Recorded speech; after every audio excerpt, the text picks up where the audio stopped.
This is impossible. Who are you? The words slipped from CEO Michael Richardson's lips in a near whisper as he froze at the living room doorway, completely stunned by what he saw.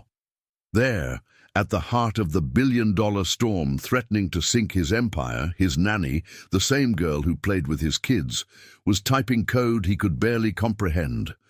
The screen flickered as graphs reshaped themselves, algorithms locking into place like magic.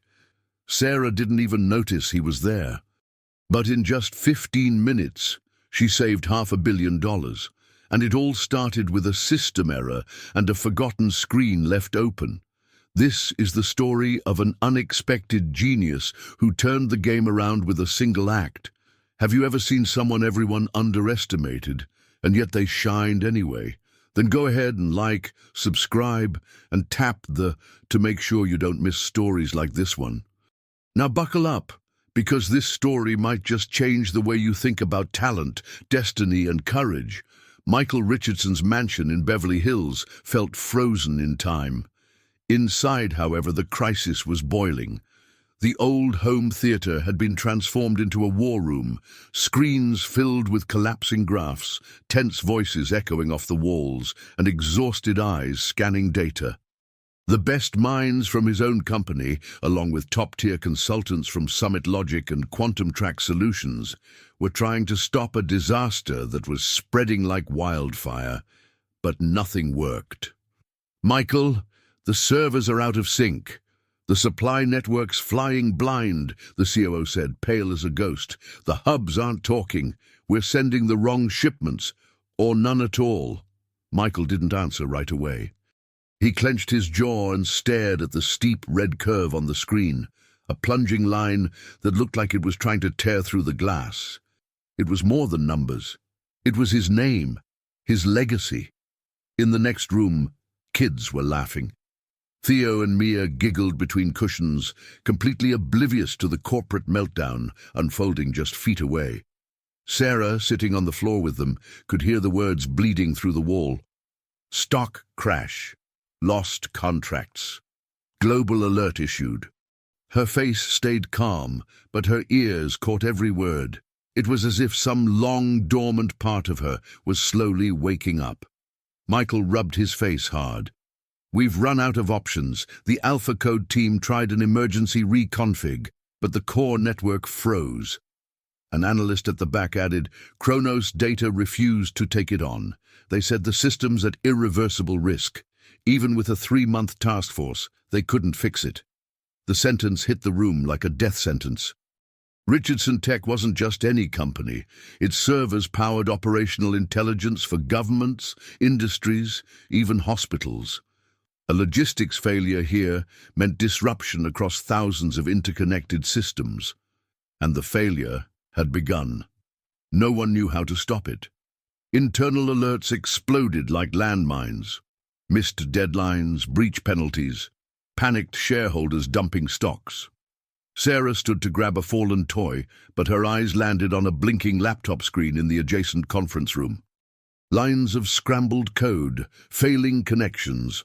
To most, it looked like digital chaos. To her, it looked like sheet music, a logical mess begging for harmony. Meanwhile, one of the execs pushed his chair back with a choked sigh. "Michael, we've got less than 48 hours before the international distribution grid collapses." "The board is already moving," another whispered. "They're talking about suspending you. Cautiously, of course." Michael felt his heart hammer in his chest. Him? The founder of Richardson Tech, brought down by a ghost in the system?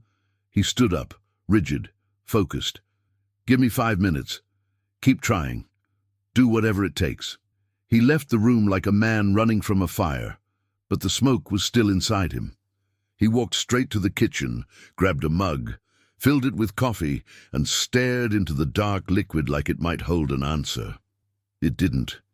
And while chaos consumed his company, a tiny voice from the playroom asked, "Sarah, why are you looking at the computer like that?" She smiled without answering. She just stepped closer. The code was broken, but she saw patterns, solutions, and maybe Redemption. The adult world was quietly falling apart, but just beyond the wall, something unexpected was already in motion, and he had no idea what he was about to witness. To everyone in the mansion, Sarah was just the nanny. The girl in worn-out hoodies and scuffed sneakers, always arriving precisely at 7 a.m., smiling at the security guards, caring for the kids as if they were her own. Quiet, kind, efficient. She never drew attention, and maybe that was the point. She knew how to disappear in wealthy spaces. She knew what it meant not to belong, and she learned early on how to dim her own light. The room she slept in, tucked behind the mansion, was simple. A bed made with military precision. A small shelf filled with accounting books and quantum physics texts no one ever touched. In the corner, an old laptop with worn-out keys and forgotten lines of code. At night, once Mia and Theo were asleep, she'd sometimes open that screen and type for hours, like she was trying to remember who she was, or who she used to be. Sarah Jenkins, 22, a common name, an uncommon story. She got into MIT at 16 on a full scholarship with a network optimization project that blew her professors away. By 19, she was being recruited for advanced research roles at Alcyon Cyber Systems, and her thesis on neural reorganization applied to AI was circulating among the elite. But then, the accident, a brutal collision. Her parents died instantly. She gave up everything, the lab, the research, herself. At the time, no one understood why. Some called her ungrateful. Others, a coward, but no one knew about the medical debt, the funeral costs, or the little sister she had to care for until adoption came through. Sarah watched the academic world turn its back. Professors who once called her a prodigy deleted her number, and loneliness became routine.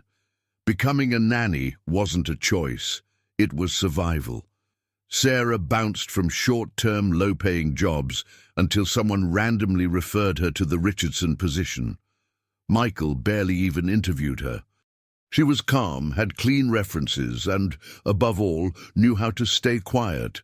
She was exactly what he needed. A reliable shadow, someone who'd care for the kids and ask no questions, and she played the part perfectly. But behind the sweetness and the seemingly light routine was another Sarah, a razor-sharp mind that still dreamed in equations. She read academic papers on her phone, hiding in the bathroom.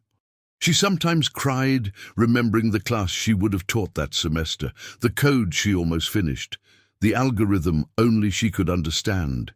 And day after day, she convinced herself that part of her had died with her parents. Mia and Theo, though, they reawakened something, the way they asked questions, the way they looked at the world. It stirred the sleeping scientist inside her. Sarah started teaching logic with blocks, creating games based on number patterns. It was her way of holding on to who she really was, and their eyes lit up, just like hers used to. Some nights, after tucking Theo in, she'd stare out the window and whisper, "Is there still a place for me in this world?" And no one ever answered. Only silence. But that silence, on that particular afternoon, was about to be shattered. By a glowing screen, by an unintentional call, and by a part of her that never agreed to be buried alive. Sarah thought her past was dead. But in that room, lit up by lines of code, what she had buried was about to rise, brilliant and unstoppable, and the whole world would see it. Most people assumed Sarah had a pretty good life. After all, she lived in a mansion, had access to good food, security, even a pool she never used. But what they didn't see was what happened after hours, or rather, what never left her. Her paycheck was steady, but there was nothing left over. Half of it went straight to her parents' old hospital debt. The rest, to a distant aunt raising her little sister. What was left for her? Silence and solitude. Some nights, Sarah fell asleep fully dressed, sitting on the edge of her bed, with her phone alarm set to go off in 3 hours. She took on secret freelance gigs as a programmer, basic websites, light security, just to stay sharp. But every time she submitted a job, she used a fake name. She didn't want to be found. She was terrified someone might recognize her. Terrified that if anyone saw who she really was, everything would fall apart. The trauma of losing her parents was still an open wound, far too raw to take risks. And then there was the emotional exhaustion. Caring for kids took more than people thought. Sarah loved Mia and Theo, but the late-night crying, the sudden fevers, the typical childhood tantrums, they drained what little she had left. Still, she didn't have the luxury of stopping. She was always smiling, always available. Because it was that, or lose the only safe haven she had left. Michael barely acknowledged her. At most, he'd mumble a rushed "thank you" on his way out the door. Sarah didn't mind, or at least pretended not to. She was used to being invisible. In that world, she was just another name on the payroll. What she didn't know was that her silent pain was slowly fueling a power she hadn't yet recognized. When she had time, she'd walk to a hidden little park 4 blocks away. She'd sit on a bench under a tree and watch old men play chess. It was her only moment of peace. No phone, no headphones, no obligations. Sometimes she'd bring a notebook. She'd jot down ideas, scribble algorithms no one would ever read. But for that half hour, she was Sarah Jenkins again, the girl who once dreamed of changing the world with logic and compassion. One afternoon, after one of those walks, she found the housekeeper's son crying in the garage. He had dropped his dad's phone and cracked the screen. Sarah knelt down, picked up the phone, and in 5 minutes took it apart, adjusted the contacts, and turned it back on. The boy stared at her like she was magic, but all she said was, "Just look closely. Almost everything has a pattern." Then she walked back to her room, holding back tears. It hurt. She missed using her real self, desperately. Despite all her talent, Sarah fought a daily battle against the fear of seeming arrogant, of being rejected again. Every move she made was calculated to stay invisible, every silence a shield. What she didn't know yet was that soon she'd have to choose, keep hiding, or let the world finally see who she really was. And once that moment came, there would be no turning back. Deep down, she always knew she was living beneath her potential, but she thought that was just the price of survival. Life demanded a silent sacrifice. Dim your light just enough to fit somewhere safe. But the universe had already begun to shift.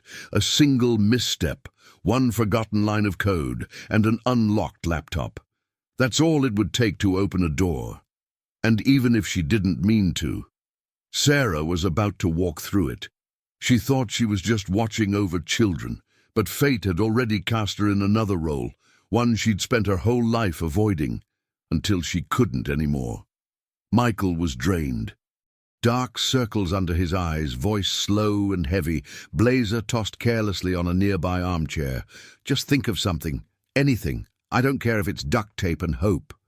The words came out like a sigh of defeat before he walked out of the room. The executives sat in silence, each one crushed under the weight of helplessness. The laptop was still on the coffee table, connected to the company's intranet, an error report flashing across the screen. And that's when everything began to change. Sarah heard Mia crying and went to the living room. The little girl had gotten scared by the loud voices coming from the meeting room. Sarah scooped her up, whispered soothing words, and sat down on the rug beside the coffee table. When she glanced at the glowing screen, something tightened in her chest. She recognized the architecture, complex but flawed. She'd seen something like it before. Right there in front of her was the same pattern she'd studied during her doctoral research. Before everything fell apart, she hesitated for a second, took a deep breath, looked around. The room was empty. The kids were playing with blocks and dolls, completely distracted. And the system, it was screaming for help. A red line of code blinked like an SOS. Sarah knew this wasn't her place. She knew that if anyone caught her, she could be fired, humiliated, or worse. But something stronger rose up inside her, an old instinct, the part of her that still remembered who she was. She sat on the couch, the baby monitor beside her, still looking like just the nanny on duty, but her fingers began moving across the keyboard. At first, cautiously, just analyzing the bug. Then, like meeting an old friend again, she dove into the logs, the API calls, the logistics network integrations. It all made sense. More than that, it was alive. It pulsed. Every line of code felt like a living memory of everything she thought she'd lost. For the first 5 minutes, she only observed. Then she tried a simple reordering, just to test. The system responded. Traffic dropped slightly. Routes began correcting themselves. The code was breathing. And so was she. Her fingers picked up speed. Sarah accessed a hidden server block and began building an auxiliary structure for intelligent rerouting. She used methods no one taught, experimental knowledge she'd developed years ago and never published. Without even realizing it, she was rebuilding the digital heart of Richardson Tech. Meanwhile, Mia played with a dinosaur and Theo stacked picture books. Sarah kept an eye on them out of the corner of her eye, but she didn't stop. It was like something inside her had switched into autopilot, or maybe liberation mode. Every keystroke was a step out of invisibility, a step into herself. But she knew she didn't have much time. Anyone could walk in at any moment, so she saved everything in hidden files, disguised as analytical logs. It was a massive risk, but she didn't stop. She felt alive. For the first time in a long time, she felt whole. Footsteps in the hallway made her heart race. She minimized the screen, took a deep breath, grabbed a toy, and pretended to be tidying up. Michael walked past, coffee mug in hand, completely unaware. But the laptop was still there, the screen still glowing. And now Sarah had already crossed the line. She couldn't pretend to be just the nanny anymore. She had touched the system, modified it, fixed it. What started as an impulse was now a quiet revolution. But this was just the beginning, and if this story already stirred something in you, just wait to see what's coming next. Go ahead and hit like, subscribe, and tap the... because what happens to Sarah next will leave you speechless. In the days that followed, Sarah felt a strange restlessness in her body, like something inside her had been unlocked. She didn't tell anyone what she'd done that afternoon, not even herself, out loud. But at night, after Michael's kids were asleep, she opened her old laptop and replicated some of what she'd done in the company's system. She wanted to test it, validate it, feel that sense of control over chaos again.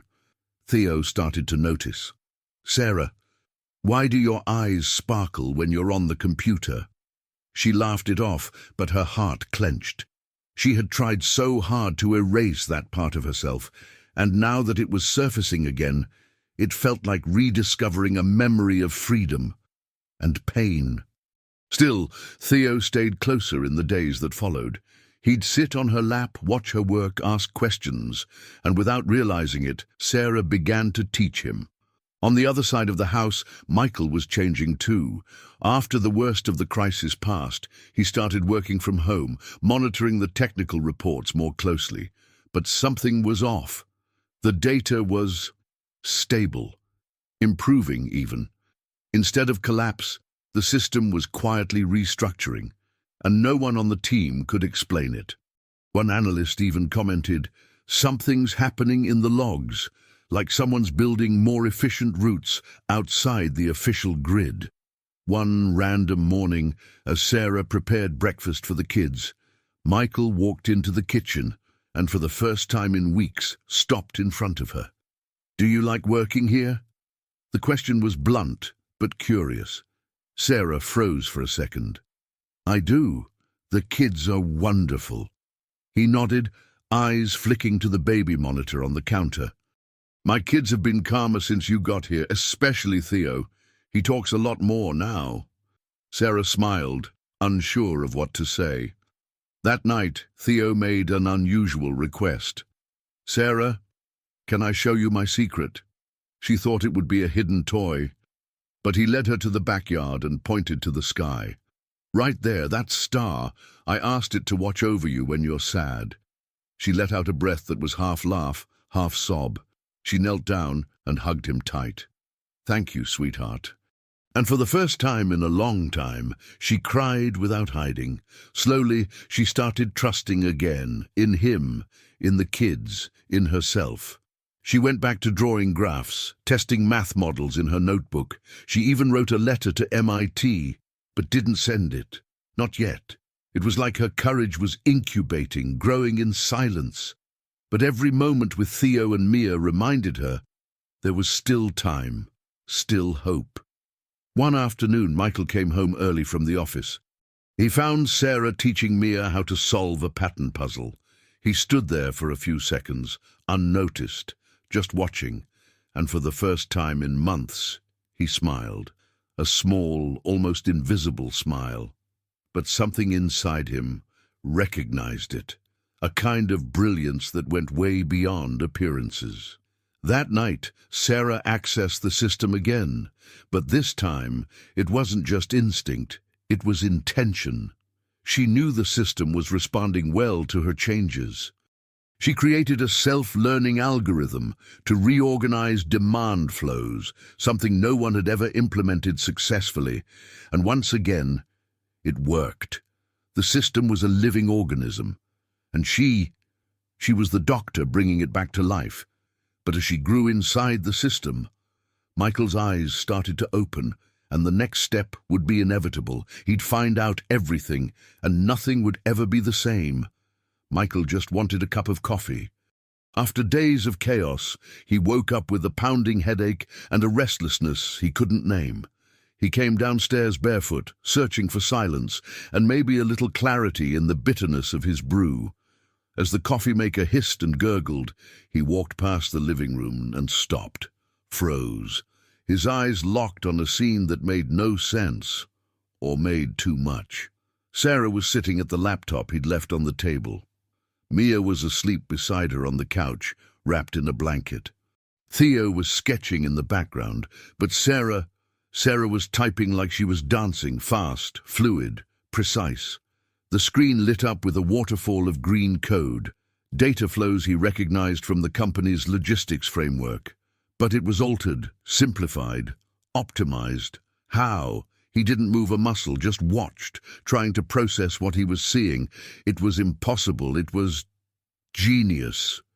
Every command she entered triggered a sequence of automated reconfigurations, as if the system were becoming self-aware.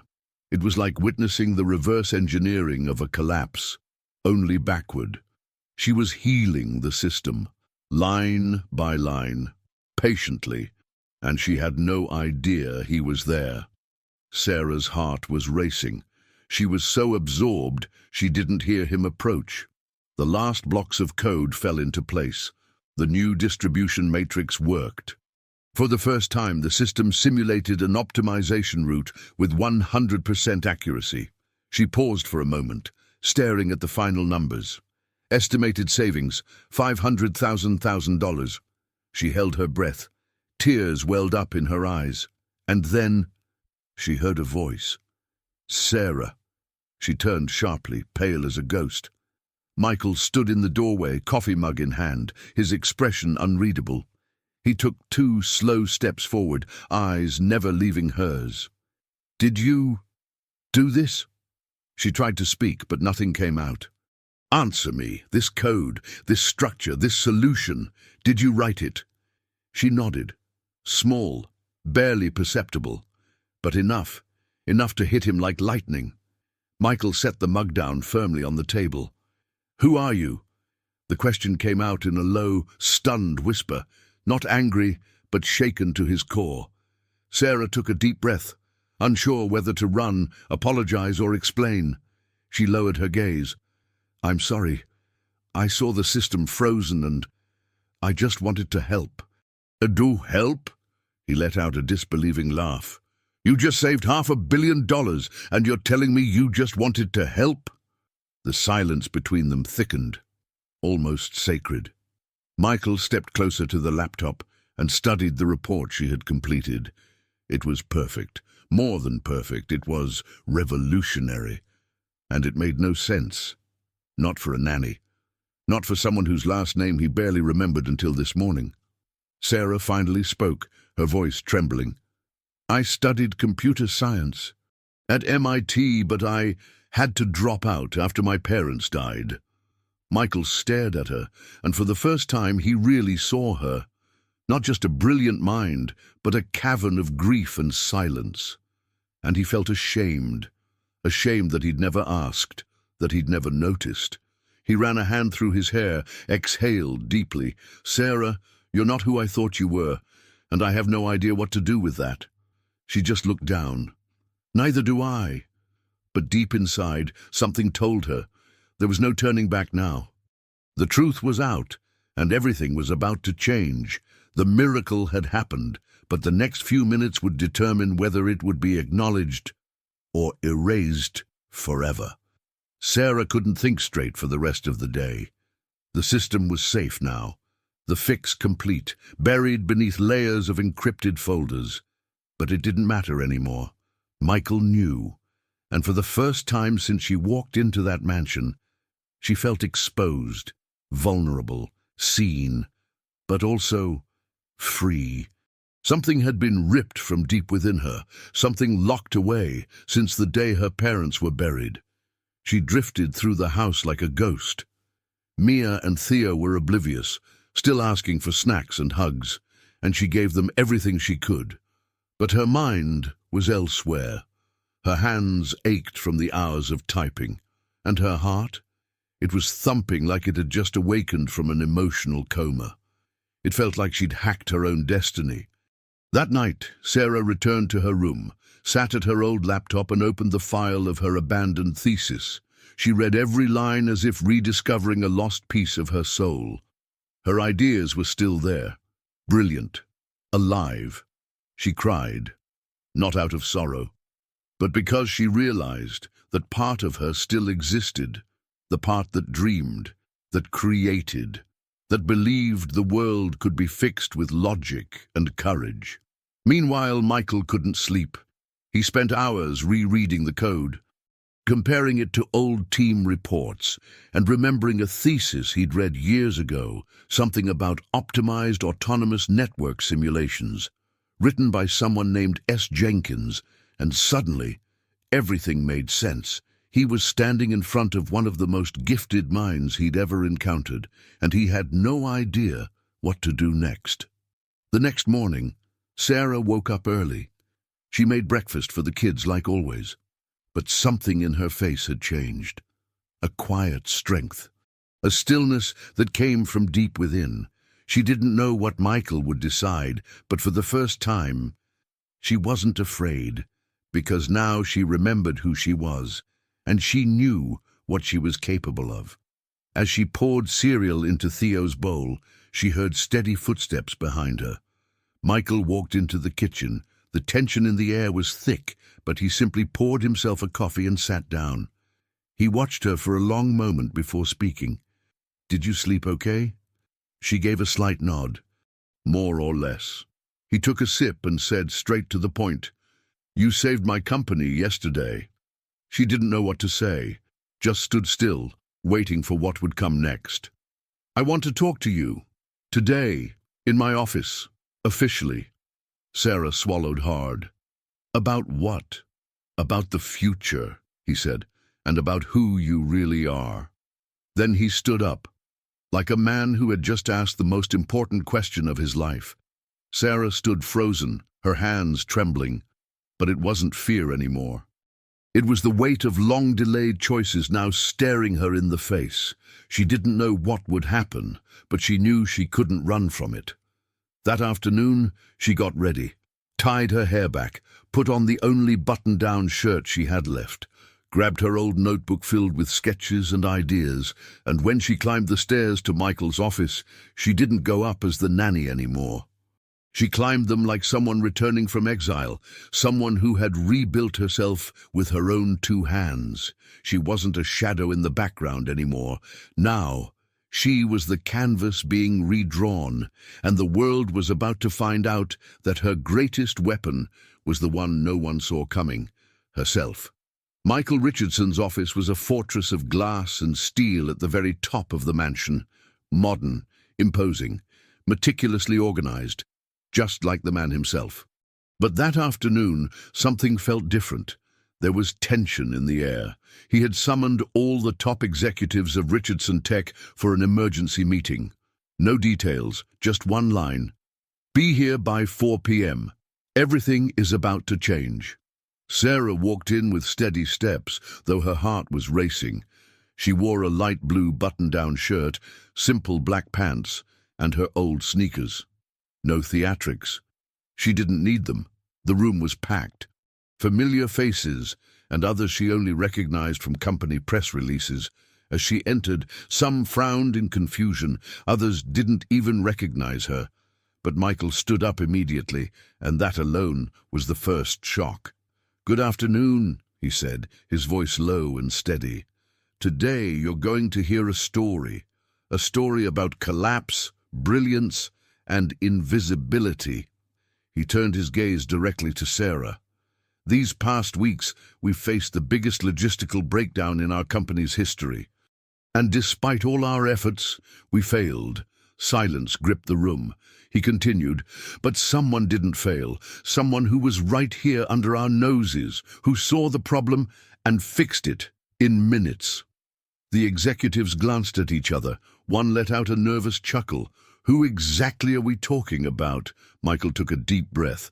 "Sarah Jenkins." A wave of murmurs. "The nanny. Is this some kind of joke? You've got to be kidding." Michael raised his hand. "I don't joke about $500 million. He pointed to the projection behind him, a live report on the screen.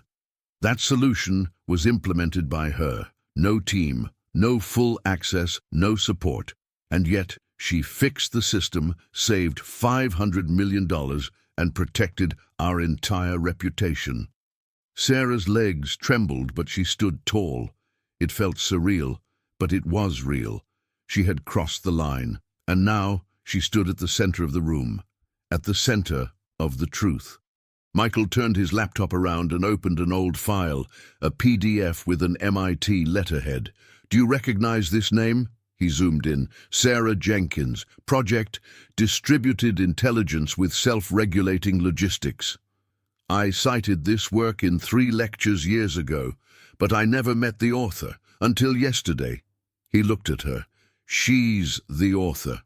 Shock rippled through the room. One director stammered, "Wait, seriously?" Another asked, "You mean the nanny is the brain behind the fix?"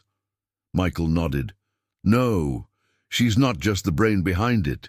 She's the only mind that actually understood the problem." A reverent silence filled the room, the kind of silence that comes before something irreversible. Michael stepped beside her. "Sarah, you can walk away right now, and no one would blame you for it. But if you choose to stay, the position of Chief Technology Officer is yours. And this is only the beginning." Sarah's throat tightened. "Are you sure?" Michael looked at her like he was seeing her for the very first time. "I am, and I'm ashamed it took me this long to see it." But what no one in that room knew was that this wasn't Michael's final plan. Not even close. He was holding on to something bigger, something that would shake the corporate world to its core. The sun had already dipped behind the glass windows when Sarah walked once again down the marble hallway. But this time, the weight on her shoulders was different. Not the exhaustion of a worn-out nanny, but the gravity of what was coming next. Michael had asked her to return to the office that same evening, but now it would be just the two of them. "No distractions, no audience," he'd said. "We have bigger decisions to make." When she entered, the room was silent, except for the soft hum of the servers in the back. Michael stood in front of the glass wall, looking out over the city as it lit up beneath the dusk. He wore no jacket, no tie, just a rolled-up dress shirt and an expression that mixed pride, uncertainty, and something harder to name. "You came," he said, still facing the window. "I thought you might run." Sarah closed the door gently behind her. "I thought about it," she admitted. "But something inside me said I've been running long enough." Michael smirked, turning to face her. "You have no idea how much that sentence says about me, too." They sat across from each other. On the table, 2 printed contracts and a flash drive. "This," he said, tapping the drive, "is a complete backup of the system before your changes. I compared it to where we are now. The difference isn't just technical, it's philosophical. You didn't just fix the system, you redesigned the company. We just didn't know it needed redesigning." Sarah held his gaze. "Why did you ask me to come back?" He leaned in, arms on the table. "Because the CTO offer was just a test, a filter." Her eyes widened. "A filter for what?" Michael looked at her like he was revealing a secret he'd carried for years. "I've been searching for a successor for 2 years." She laughed nervously. "You want me to recommend someone?" "No," he said. "I want you to be that someone." The silence that followed wasn't tense. It was electric. Sarah blinked, stunned. "You're saying you want to train me to be CEO?" Michael didn't flinch. "Yes, and before you think this is impulsive, I read your thesis 3 times. I spoke to 2 of your former professors yesterday. One of them cried when he heard you were alive and well. They thought you were brilliant. I do too." She covered her mouth, overwhelmed. "Michael, I was just a girl trying to survive. And you did. And even while hiding, you saved more people than most do sitting on golden thrones." He took a deep breath. "You're the kind of leader this company needs, not because of your intelligence, but because of your humanity." She didn't know what to say. She was standing at a fork in the road she never saw coming. "I'm not like you," she whispered. Michael smiled.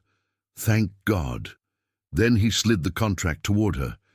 "It's your decision, but know this. I'm not offering this out of pity. I'm offering it because if you turn it down, it might be the biggest strategic mistake of my life." Sarah took a deep breath.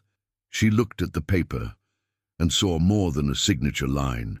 She saw herself again, the version of her that existed before the grief. The girl who loved computers, the daughter who wanted to make her parents proud, the woman who survived the invisible, and now was ready to change the world, not as a nanny, not as a fallen prodigy, but as the architect of her own future. And in that moment, as she signed, she had no idea that her first decision as director would be the boldest in the company's history, and the entire world was about to find out. Sarah arrived at Richardson Tech headquarters on Monday with the same old backpack and her hair tied up in a simple bun, but everything about her floor felt different. Employees paused to glance, discreetly. There were whispers, curious eyes, some skeptical. She wasn't a conventional executive. No heels, no heavy makeup. But in her eyes, there was something everyone recognized: clarity. As she stepped into her new office as CTO, the shift still felt surreal. Just months ago, she walked those same halls invisible, as a nanny. Now, she carried the weight of shaping the technological future of an empire. This wasn't just about code anymore. It was about leadership, trust, and allowing herself to take up a space she once believed she no longer deserved. Michael watched from afar. He didn't interfere, only stepped in when needed. Watching her lead her first meetings felt like witnessing a new version of himself being born, but with something he never had in the beginning: deep, intuitive empathy. Sarah didn't command authority, she inspired collaboration. Her power didn't come from a title, it came from her listening, her dedication, and her wide-angle view of people, from someone who had once lived in the shadows and now chose to shine. Over the following weeks, Sarah restructured the company's internal systems, making them more accessible, agile, and less dependent on rigid hierarchies. She implemented adaptive intelligence across operations and created an environment where even interns were encouraged to suggest innovations. It made some veterans uncomfortable, but it sparked innovation like never before. But Sarah's transformation wasn't just technical. She began to sleep better, eat slowly, write again. At night, at home, she still told stories to Mia and Theo, still hugged them with all her heart, maybe even more than before. Because now she wasn't just their protector, she was their example, a living reminder that even giants have quiet beginnings. The grief over her parents still lived within her, but now it fueled her. She no longer hid from the pain. She honored it. Every decision, every line of code, every investment in overlooked talent was her way of repaying the universe for what she'd learned. No one is too small to change everything. One evening, after a long meeting, Michael turned to her and said, "You're the only person who's ever gotten logistics, HR, and IT in the same room, and somehow made them laugh." She laughed, slightly embarrassed. "I just listened to what no one had the patience to hear." He looked at her seriously. "That's worth more than any MBA." Sarah launched a development hub for underestimated young talent. People who, like her, had given up on their dreams due to a lack of support. She called them brilliant invisibles. Every new face in the program felt like reclaiming a piece of herself. The Sarah who almost got lost. The Sarah who now had an army of future geniuses by her side. But Michael hadn't forgotten his promise. The conversation about succession was still unfinished. And soon he would make a move that would change not just Sarah's life, but the entire legacy of Richardson Tech. Because the plan was never just to pass the baton, it was to show the whole world that leadership doesn't have a face. It has courage. And as Sarah continued to rise, inspire, build, and heal, the final moment drew near. And it wouldn't just be a promotion, it would be a public revolution. Live in front of everyone. The main auditorium at Richardson Tech was packed. Journalists, investors, employees from every division. A press conference had been announced that morning with a cryptic invite. "Today, we reveal the future." No one knew exactly what to expect, but the presence of Michael Richardson on stage meant something big was coming. He stepped out under soft lights, no dramatic music, no theatrics. Just a man with a microphone. His hair was starting to grey, and his eyes looked far less arrogant than they once had. But his voice was steady. "Over the past few months you've heard rumours, internal changes, unusual decisions, and a new presence who, I confess, has changed me more than any innovation in the last 30 years. The crowd fell silent. Cameras zoomed in. "For the last 2 years, I've been searching for a successor. Someone who understands tech, but more importantly, understands people. Someone who can build algorithms and bridges. I found that person. Not in a lab, not in a boardroom, but in my children's playroom." A quiet stir passed through the audience. Michael smiled. "She entered my home as a nanny and walked out as the most brilliant person I've ever met." He gestured toward the back of the room. The doors opened, and Sarah walked in. Confident steps, no heavy makeup, no high heels, just herself. Her eyes met Michael's. He nodded. "Ladies and gentlemen," he said, as her name appeared in large letters on the screen behind him, "this is Sarah Jenkins, the new CEO of Richardson Tech Industries."